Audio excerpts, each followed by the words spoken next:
Hello বন্ধুরা, সুস্মিতাস ক্রিয়েশনে তোমাদের সকলকে জানাই সুস্বাগত। তোমরা সবাই কেমন আছো? আশা করি ভালোই আছো। আমি আবার নতুন একটা শর্টস ভিডিও নিয়ে তোমাদের মধ্যখানে হাজির হয়ে গেছি। এই দিন দেখতেই পাচ্ছ, সকাল সকাল আমাদের কাটোয়ার প্রসিদ্ধ মা ঝুপো মা, খেপি মায়ের মতোই, তো ওনার প্রসাদ আমাদের ভাগ্যে জুটে গেছিলো।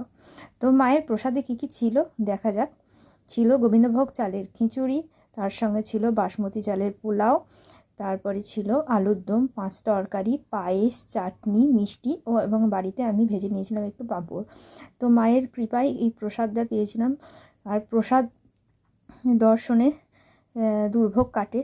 তো জয় ঝুপো মায়ের নাম নিয়ে আজকের ভিডিওটা এখানেই শেষ করলাম। টাটা। হ্যালো বন্ধুরা, সুস্মিতাস ক্রিয়েশনে তোমাদের সকলকে জানাই সুস্বাগত। তোমরা সবাই কেমন আছো? আশা করি ভালোই আছো। আমি আবার নতুন একটা শর্টস ভিডিও নিয়ে তোমাদের মধ্যখানে হাজির হয়ে গেছি। এই দিন দেখতেই পাচ্ছ, সকাল সকাল আমাদের কাটোয়ার প্রসিদ্ধ মা ঝুপো মা, খেপি মায়ের মতোই, তো ওনার প্রসাদ আমাদের ভাগ্যে জুটে গেছিলো।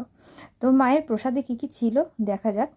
ছিল গোবিন্দভোগ চালের খিচুড়ি, তার সঙ্গে ছিল বাসমতি চালের পোলাও, তারপরে ছিল আলুর দম, 5 তরকারি, পায়েস, চাটনি, মিষ্টি এবং বাড়িতে আমি ভেজে নিয়েছিলাম একটু পাঁপড়। তো মায়ের কৃপায় এই প্রসাদটা পেয়েছিলাম। আর প্রসাদ দর্শনে দুর্ভোগ কাটে। তো জয় ঝুপো মায়ের নাম নিয়ে আজকের ভিডিওটা এখানেই শেষ করলাম। টাটা।